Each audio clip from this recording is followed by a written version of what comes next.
But in the death chamber, Bundy was uttering his final words. All he said is, "I'd like you to give my love to my family and friends." That was Ted Bundy's last statement. On August 16, 1975, Bundy got apprehended by Utah Highway Patrol Officer Bob Hayward in Granger, another suburb of Salt Lake City. Hayward spotted Bundy driving his Volkswagen Beetle through a residential area in the early morning and speeding away upon noticing the patrol car. The officer discovered that the front passenger seat of Bundy's car had been removed and placed on the rear seats, leading to a search. Among the items found were a ski mask, a second mask made from pantyhose, a crowbar, handcuffs, trash bags, rope, an ice pick, and other items suspected to be tools for burglary.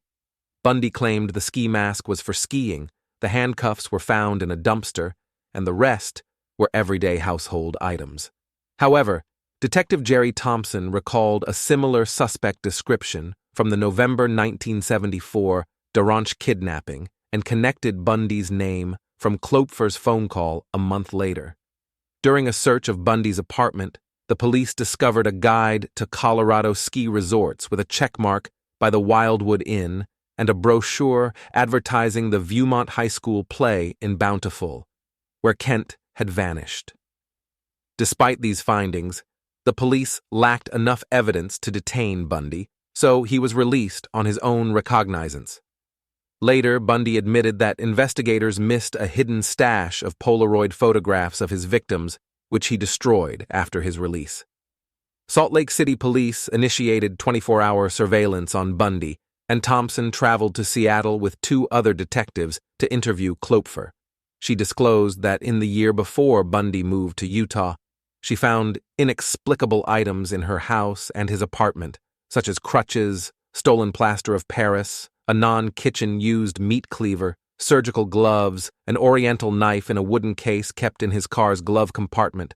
Klopfer suspected that Bundy, who was constantly in debt, had likely stolen most valuable items he owned. Additionally, she mentioned Bundy's strong disapproval whenever she considered cutting her long, middle-parted hair. At times, she would wake up to find him inspecting her body under the covers with a flashlight. He stored a partially taped lug wrench in the trunk of her car, a Volkswagen Beetle he frequently borrowed, for protection. Shortly afterward, Klopfer was interviewed by Seattle homicide detective Kathy McChesney and learned about Diane Edwards and her brief engagement to Bundy around Christmas 1973. In September, Bundy sold his Volkswagen Beetle to a Midvale teenager. Utah police impounded it, and FBI technicians dismantled and searched it. They found hairs matching samples obtained from Campbell's body. Later, they also identified hair strands microscopically indistinguishable from those of Smith and DeRanch.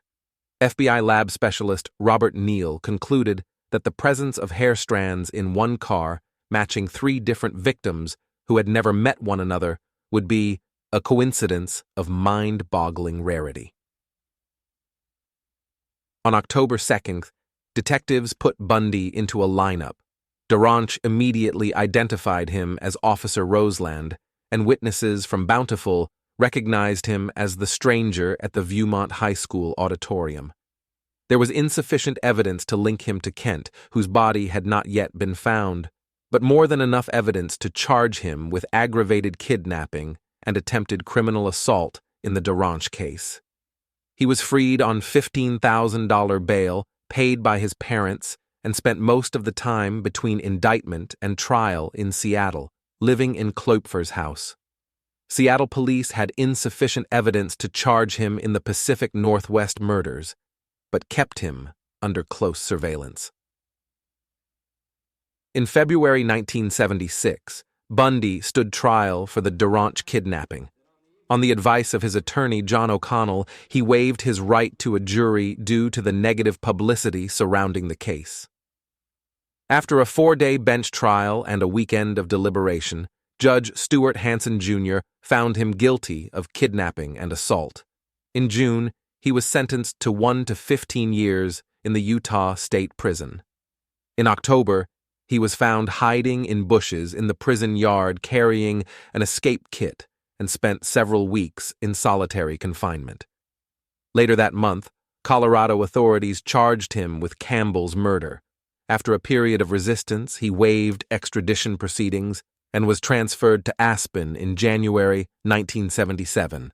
On June 7, 1977, Bundy was transferred from the Garfield County Jail in Glenwood Springs to the Pitkin County Courthouse in Aspen for a preliminary hearing. As he was representing himself as an attorney, the judge exempted him from wearing handcuffs or leg shackles. During a break, Bundy requested access to the courthouse's law library to study his case. While shielded from the guard's sight behind a bookcase, he opened a window and leaped to the ground from the second floor, injuring his right ankle upon landing. After discarding some of his outer clothing, Bundy hobbled through Aspen while authorities set up roadblocks on its outskirts. He then trekked south toward Aspen Mountain, where he broke into a hunting cabin, stealing food, clothing, and a rifle near its summit. The following day, he left the cabin, aiming for the town of Crested Butte, but ended up disoriented in the forest. For 2 days, he wandered aimlessly on the mountain, missing 2 trails leading down. 3 days later, he stole a car near Aspen Golf Course. Cold, sleep-deprived, and in constant pain from his sprained ankle, Bundy drove back into Aspen, where police officers noticed his erratic driving and pulled him over. He had been a fugitive for 6 days.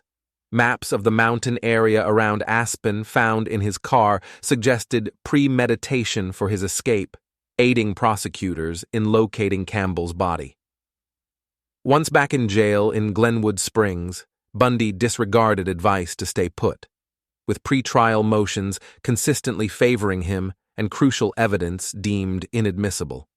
Despite a good chance of acquittal, Bundy plotted another escape. He obtained the jail's floor plan and a hacksaw blade from fellow inmates and amassed $500 in cash smuggled over 6 months by visitors, particularly Boone. During evening showers, he sawed a hole approximately 1 square foot between the steel bars in his cell's ceiling.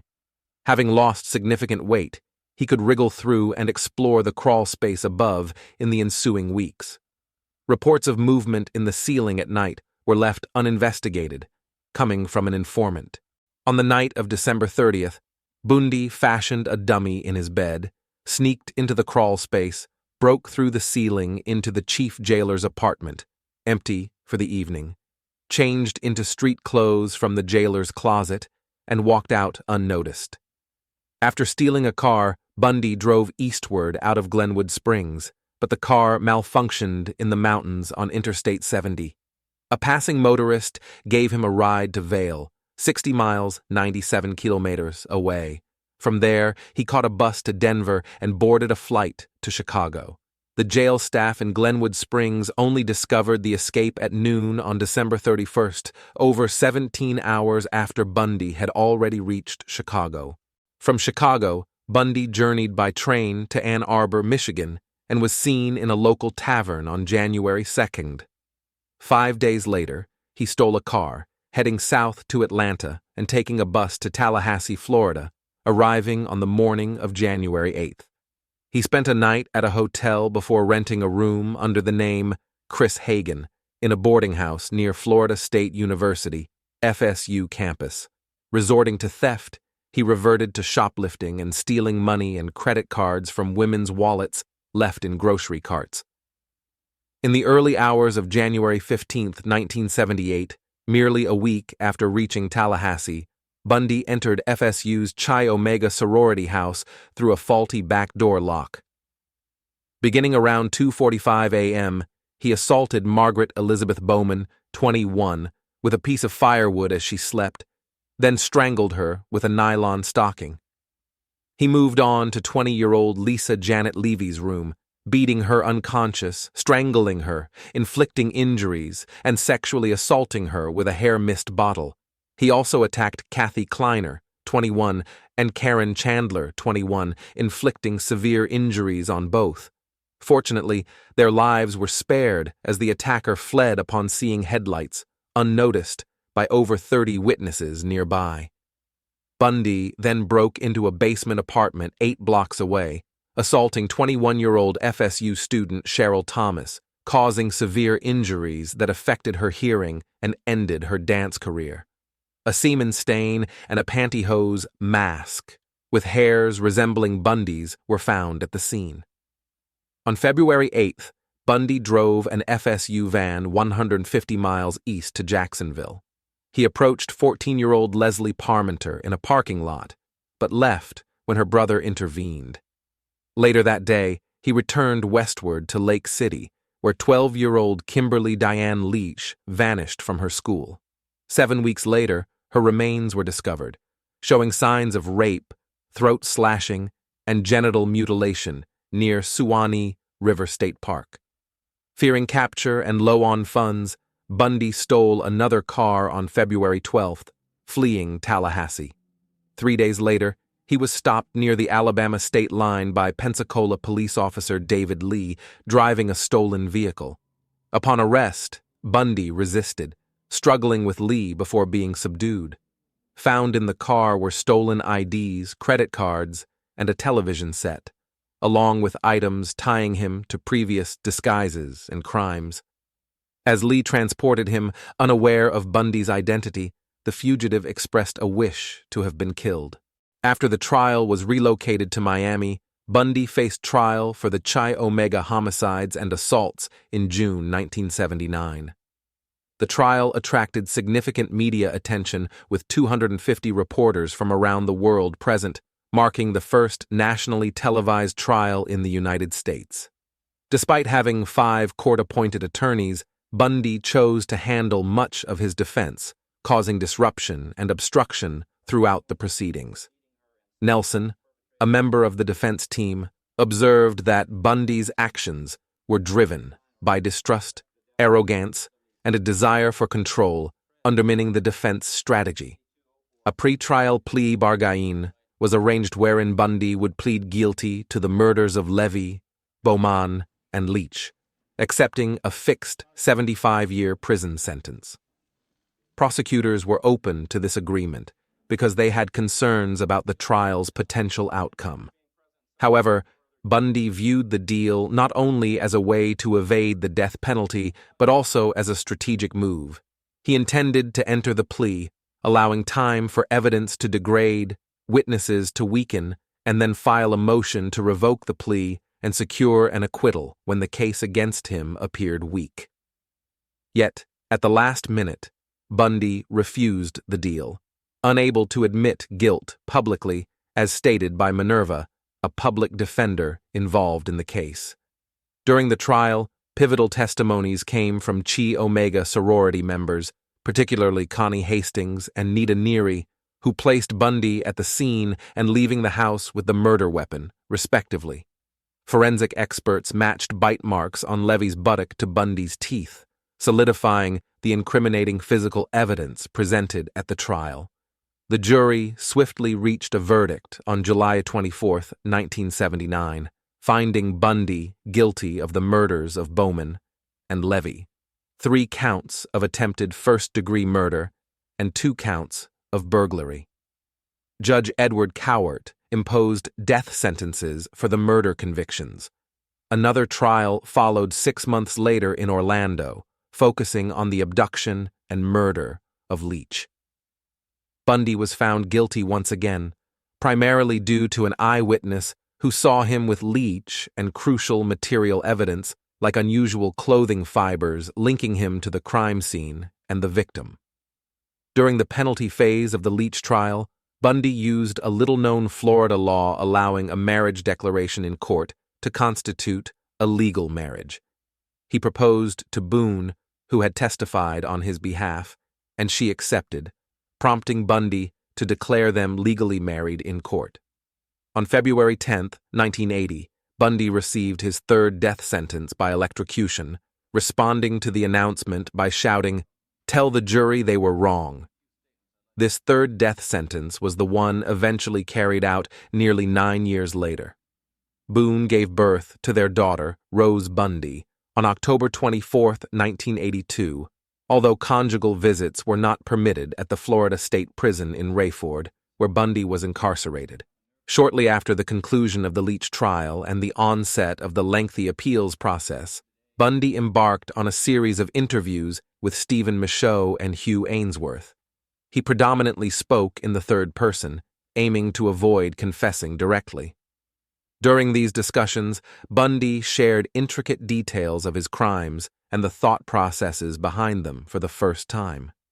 He acknowledged his history as a thief, confirming long-held suspicions that he had shoplifted nearly all valuable possessions he owned. Bundy emphasized the satisfaction he derived from possessing stolen items, a motive that extended to his acts of rape and murder.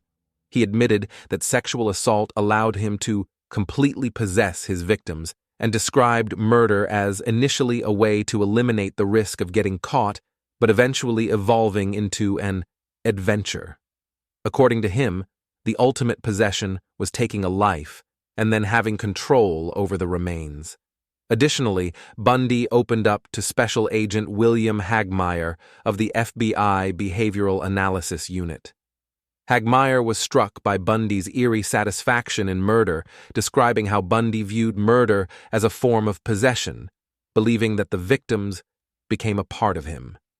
He categorized himself as an amateur in his early years of killing, later transitioning into a predator phase, suggesting that he had begun killing even before 1974, though he never explicitly admitted to it. In early 1986, an execution date was set for March 4th, but it was briefly delayed by the U.S. Supreme Court, followed by a swift rescheduling. In April, after a new date of July 2nd was announced, Bundy finally confessed to Hagmaier and Nelson, revealing what they believed to be the full extent of his atrocities, including gruesome details of what he did to some victims post-mortem. Bundy's confessions detailed the manipulation of remains, including decapitations and keeping severed heads before disposal. He told them that he revisited Taylor Mountain, Issaquah, and other secondary crime scenes, often several times, to lie with his victims and perform sexual acts with their bodies until putrefaction forced him to stop. In some cases, he drove for several hours each way and remained the entire night. In Utah, he applied makeup to Smith's lifeless face and repeatedly washed Amy's hair.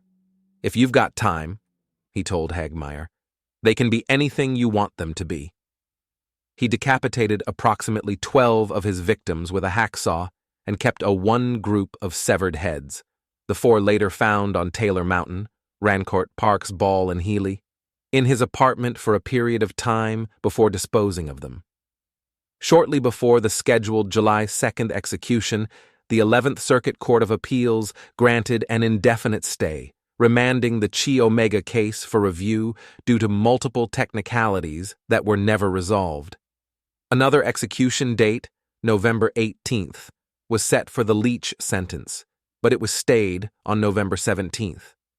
Despite Bundy's confessions, he continued to withhold some details, aiming to use incomplete information to delay the execution, which authorities refused to grant. With no more appeal options available, Bundy spoke candidly with investigators, admitting to Keppel his involvement in 8 Washington and Oregon homicides, mentioning additional victims without disclosing their identities. He confessed to visiting crime scenes and performing disturbing acts with the bodies. His revelations about other buried remains were intentionally vague in an attempt to gain further delays, but they didn't yield results. Authorities were resolved to execute Bundy as scheduled. Bundy confessed to detectives from Idaho, Utah, and Colorado that he had committed numerous additional homicides, including several that were unknown to the police. He explained that when he was in Utah, he could bring his victims back to his apartment, where he could reenact scenarios depicted on the covers of detective magazines. A new ulterior strategy quickly became apparent. He withheld many details, hoping to parlay the incomplete information into yet another stay of execution. "There are other buried remains in Colorado," he admitted, but refused to elaborate. The new strategy immediately dubbed Ted's Bones for Time scheme, served only to deepen the resolve of authorities to see Bundy executed on schedule and yielded little new, detailed information. In cases where he did give details, nothing was found. Colorado detective Matt Linvall interpreted this as a conflict between his desire to postpone his execution by divulging information and his need to remain in total possession, the only person who knew his victims' true resting places.